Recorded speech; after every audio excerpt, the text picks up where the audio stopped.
So when you get stuck in your NaNoWriMo novel or anywhere else, I've got one little trick that we haven't talked about yet. So we're going to talk about that today. In episode 80, I know it's episode 80 of season 17 of I Should Be Writing. But I should be writing. I should be working on my craft.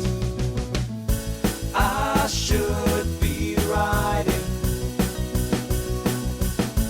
I should be submitting my next draft. But I'm sitting home watching Doctor Who. And hi there, welcome to I Should Be Writing. This is a podcast for wannabe fiction writers. I'm your host, Mer Lafferty. I stream Tuesdays and Thursdays at 3 p.m. Eastern Time. I have been doing this show since 2005, and I've been published through traditional publishers since 2013. So if you're one of the people that really likes to go delving into the archives to hear me when I haven't sold a dang thing, you can do that.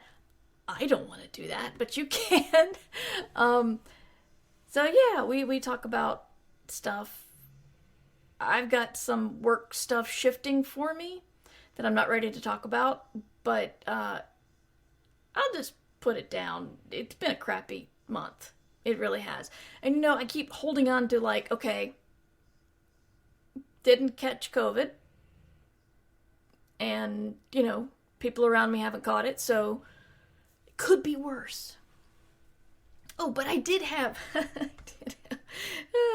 yesterday I was having lunch with somebody, and they got a text that their sometimes housemate tested positive, and then... So I'm like, okay, well, he could have given it to you, and you could be giving it to me right now, and that's fun. That was a fun anxiety spike. It's worked out. Everything's fine. But that was a bit much to deal with. So yeah, that's pretty much what I'm working on. I'm tying up some freelance. I'm thinking about maybe hitting my novel over the holiday, my NaNoWriMo novel, just because it's fun and I keep thinking about it. I just found out about Whamageddon. Am I the only person who doesn't know what Whamageddon is, or didn't know until this morning? Because I support John Kovalik's Patreon, and he's... Oh, wow. Okay, good. I'm not the only one. I'll explain it in a moment. John Kovalik's Patreon, he does Dork Tower, and it's a comic I've been loving for years, and we made friends because we were GOHs at the same time at VCon, and that was just, we really clicked. And so I joke with him that half of his everyday geek life articles is pretty much just him spying on my family, because it's too this is what Mer and family do. It's really, it's weird, but a lot of stuff I can relate to. But then today was all about Whamageddon, and I'm like, what the hell is that? So, Whamageddon is you try to avoid hearing Last Christmas by Wham for the entire season. And if you fail, then you post on social media #Whamageddon to show that you've been shot down. Apparently covers are okay. I don't know how you avoid this, if you're grocery shopping or something. I looked it up on Wikipedia. It's been going on since 2011. Yeah, Annabella, I feel the same way. It's, alright, if I'm shopping and it comes over the loudspeaker, that's not my fault. So, but I guess that's the challenge. So, yeah, learned about Whamageddon today through John Kovalik. Yes, lucky we still have 8 days until the season starts. That's true. Some places may be playing Christmas music now, but apparently Whamageddon only starts on the 1st. So if you hear it now, then you're still okay. Excuse me. Whamageddon must have been rough when that one movie with the song in it came out. I bet. We saw that movie. It wasn't great. It wasn't bad. It was really, really easy to figure out the little twist at the end. Really easy. But, no, Serena, you can look it up before the first, if you want to play Whamageddon. I had a lot of fun several years ago rating Christmas songs, because a lot of the songs I realized I just don't listen to the words. And once you listen to the words, some of them are really weird. Even the carols. And Last Christmas is basically someone singing to their ex about how this year is going to be entirely different. They're not going to be obsessed at all. They're going to find somebody new. And this goes on for three verses. And I'm like, you certainly are spending a lot of time talking to somebody you don't want to be associated with. So, yeah. But it was fun to break that down. Simply Having a Wonderful Christmas Time was really difficult to break down because there's nothing there. Nothing. Choir of children sing their songs. They've practiced all year long. Practicing Christmas songs all year long? There would be so much murder of children or choir directors that it would be a bloodbath. I never even really knew the song until a couple of years ago, except as a random medley my keyboard did as a demo. I'd never listened to the words until I started, really trying to break down Christmas songs. Anyway, so that's my little tangent. I'm sorry. Yeah, I don't know how I got there. But like I said earlier, if you came in later or you're listening to this later, November's kicked me in the face several times. Turns out that I have a case of the shingles. I'm on antivirals. It's just the month has just been kind of awful. So anyway, good news. Numbers Ninja's coming home for Thanksgiving. That's my good news. That's pretty much it. So you guys tell me your good news in the chat if you have any. I remember somebody sent me one. Crap. I wrote it down. It wasn't in an email. It was in a Patreon message. Crap. I'm going to have to look for it. We'll try to do it on the next episode and prepare a little better. I'm sorry. Also, Streamlabs has been kind of in a bad light lately, copying various things and bad business practices, bad business to business practices, and so I started looking into moving back over to OBS, and this is really just under the hood streaming stuff you don't need to know, but that's what I've been working on. And I'll probably have a Christmas overlay earlier than I would have otherwise, because why do all the work to move my overlay over to the other software and then immediately change it? So, yes, Space Valkyries, it was your tears that reminded me that I needed to do it. I started to do it this afternoon. My husband came in and he's like, "What are you doing?" And I told him, and he's like, "You're really just adding to your stress right now." He takes very good care of me. So, yeah, I started it, but I don't know how much in a hurry I'm going to be. So, yes. Phased Out cooked a lot. That's awesome. Crafter's working from home. Not for a good reason, but happy to be home. I'm going to say that's a little yay. You know, it's worth it, I think.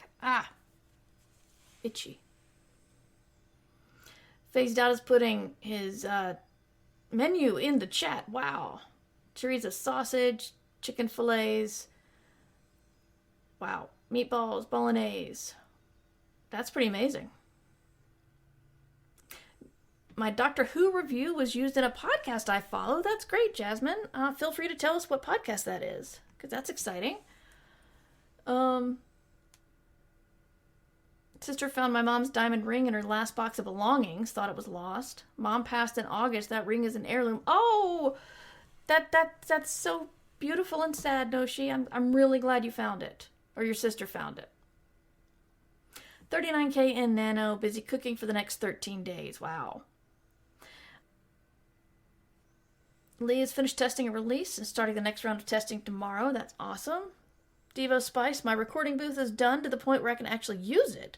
Recorded my first verse in there the other day. Didn't do another round of confetti and applause. Is the applause coming through? I don't even know anymore. Everything's broken. Oh, God. But yes, I'm eager to hear if there's any difference with your stuff. I got into the top 100 of a writing contest thing.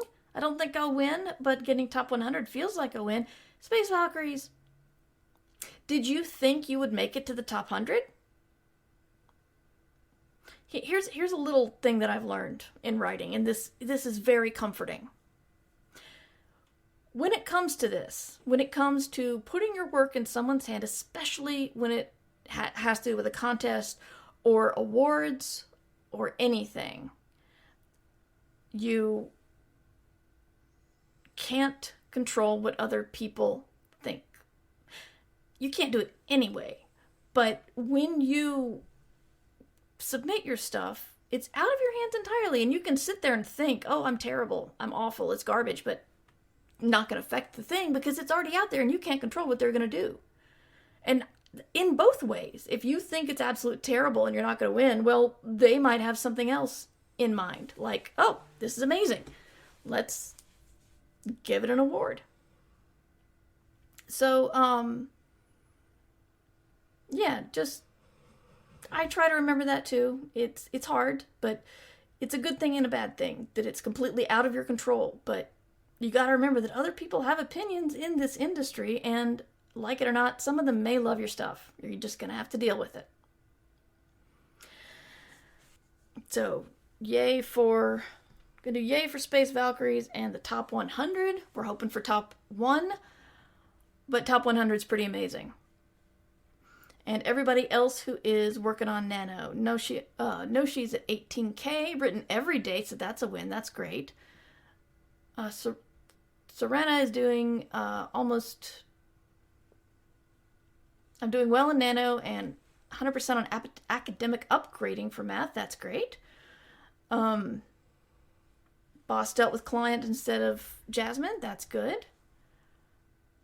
Meerkat also on track with Nano. Tree Lobsters has charcuterie board. So, of course, bought a whole pile of cheese, meat, fruit, and... If you went to somewhere that's local and not like a huge chain, hit me up. I'm curious. Do you like that logic much better than the rude brain? I must be awful at this. Yeah, that's it. I mean, I felt weirdly... After I won one award, I felt the imposter syndrome was almost overcoming. It was awful. And I did not want to be the poor little rich girl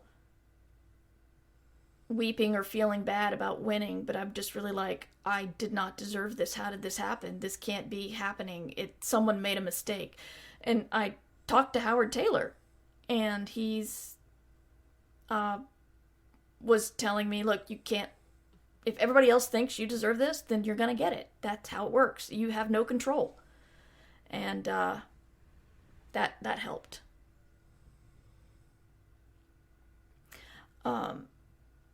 Yes, Space Valkyries, all y'all on track with Nano are total rock stars. This November has been so much. Yes, well done, everyone. Very proud of everyone. We are still sponsored by Scribophile. If you are looking for your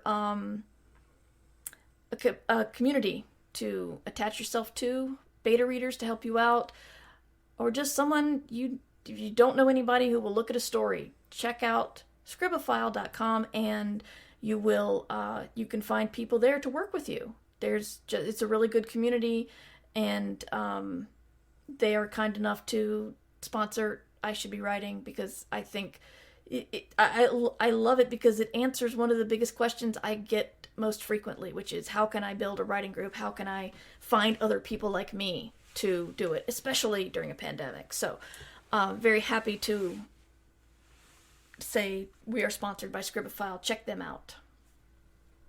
I believe I have a button.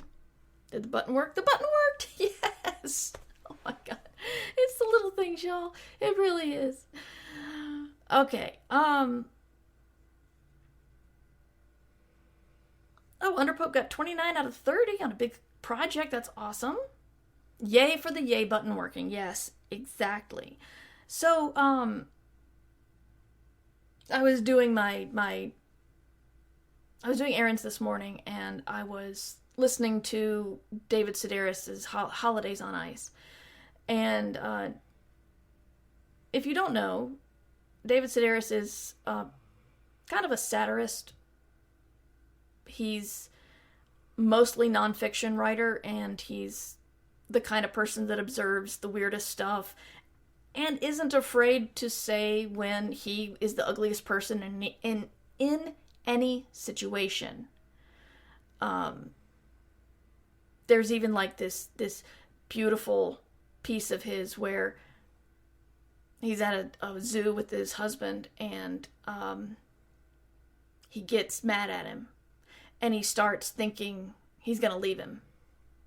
And he goes through it's really beautiful, because he goes through, it's like, all right, well, if I was gonna move out, he's the one who always calls the movers, and if I live by myself, he's the one who does all the cooking, and going through all of this, how his husband would have to help him if he left him, and it's really nice where it ends up. But you either love him or you hate him, pretty much, because he is kind of bald and rude, and just does the sort of prairie home companion observations, but really, really bad. Anyway, that's my caveat. But his he made it big when he took his diary of the time he was a Macy's elf during Christmas time. It's kind of redundant, because when else would you be a Macy's elf? But anyway, and he just wrote in his diary every day, and then he was performing that at an open mic night, and Ira Glass from NPR found him, and basically that launched his career, because his the way he told his stories were so good, so funny. So he was worried that since it was Santaland Diaries that got him where he was, that he would be asked to do further Christmas or holiday things. And he did several of them, but they're almost always about terrible people. Most of the ones on the in this collection are fiction, actually. So there's one, and this does get to NaNoWriMo eventually, I promise.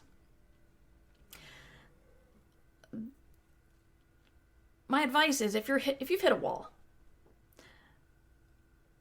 I've said, you can do a flashback, you can do, there's a variety of things that you can turn to, but you can also turn to writing the same scene from a different point of view.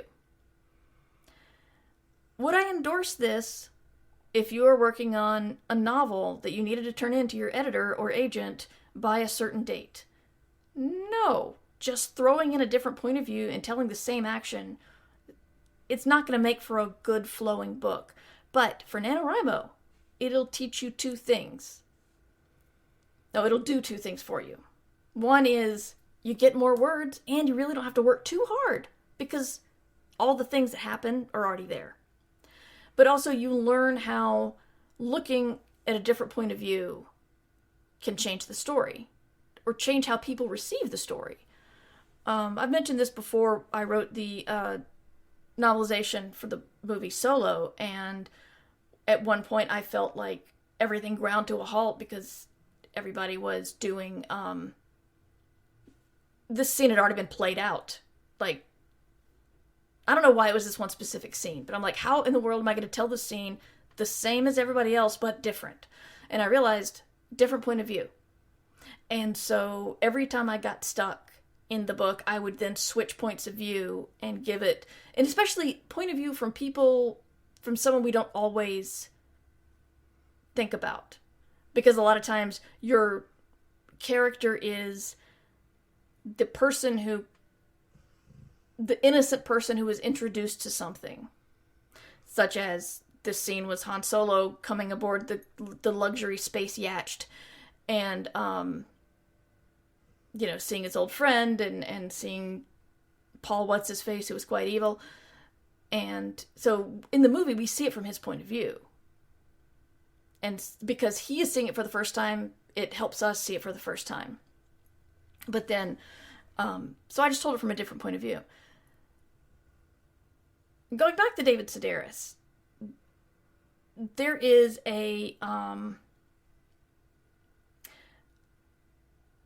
there's a story called Season's Greetings to Our Friends and Family.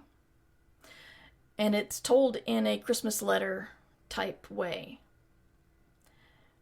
And I remember when I was at Stone Coast, there was one person who said, I'm going to spoil the story for you, by the way, because I kind of need to fit this lesson. There's somebody, one of the instructors said, yeah, you can't, like, a dead baby is something you cannot tell a funny story around. And I thought, well, David Sedaris did. But here we are in the, it's a polarizing type story. But what it does is a woman is using her Christmas letter to talk about how we're so happy to be telling you Merry Christmas and the whole Dunbar clan and everything's great. Oh, and by the way, we've just adopted my husband's love child from Vietnam who showed up in October, and she's really terrible. And then let's talk about the kids and go back to the happy Christmas letter way. And then her, like, the older son's perfect. The younger son just sits in his room and carves soap. And then the middle daughter ran off, got addicted to drugs, got married, and had a baby and tattoos on her neck. And then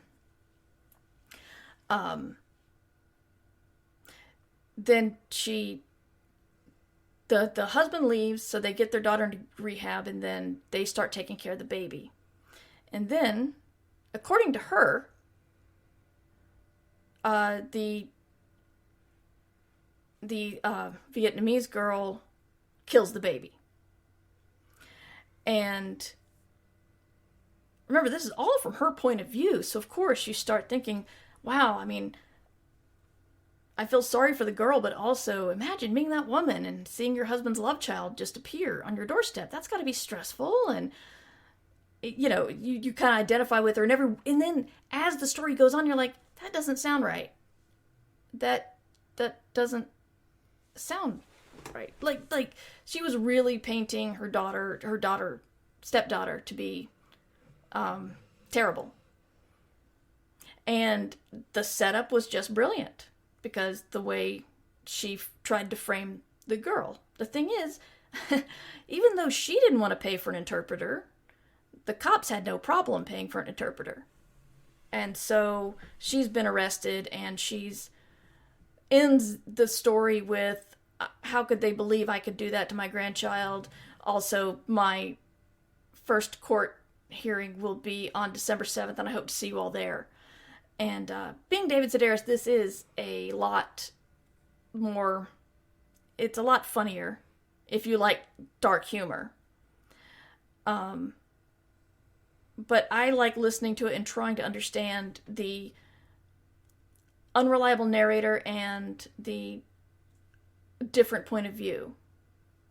You know, if you took Kei-san, the stepdaughter, and told the story from her point of view, well, that wouldn't be an unreliable narrator because it's very obvious that the woman killed her grandchild to frame her stepdaughter and get them both out of her life. But If that kind of dark humor doesn't turn you off, then check it out. If you want to study that. The narrator is racist, and just content warning there. But yeah, it still is a very interesting study of unreliable narrator, because she sounds like perfect happy housewife to start out with, and then the cracks start to show. And I'm always, now when I'm listening to it, I'm always wondering what parts she made up entirely and what parts she just exaggerated. Because essentially she's saying that her stepdaughter was a whore and being, like offering her father a $5 massage and spending a little bit too much time with her older brother, and it gets, yeah. So I'm wondering, like, how much of that was just character assassination. But I'm not saying you have to go incredibly dark. It's like I feel like I need to warn people when they're about to read Holidays on Ice, because it needs some content warnings. Can't do too many content warnings on the Merry Christmas season's greetings from to our friends and family, but because I've been wondering how to do the content warning that's not a spoiler. That is something I'm still kind of struggling with. But that's a different topic. So, I guess that's pretty much all I want to say. I feel weird recommending David Sedaris because of the content warnings, but if you like that kind of thing, you'll think it's really funny.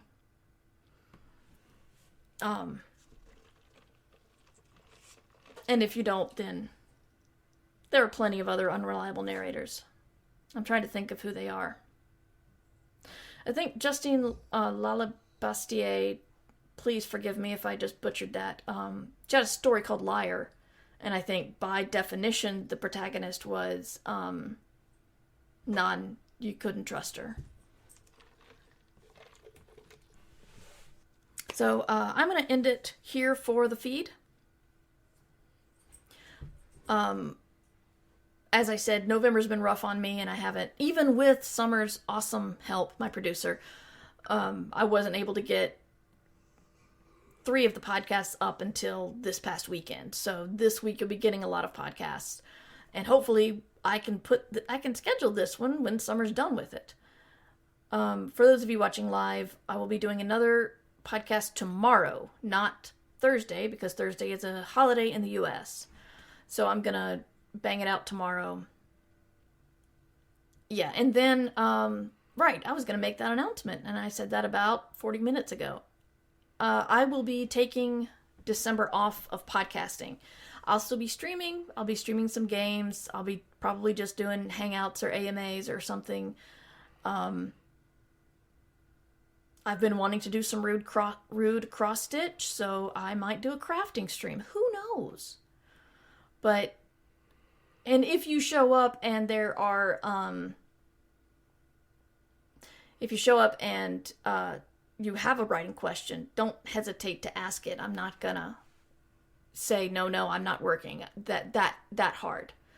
Just, I'm not gonna be making I Should Be Writing in that month, and I'll be trying to figure out the Patreon reward tier system, see if anything needs changing there.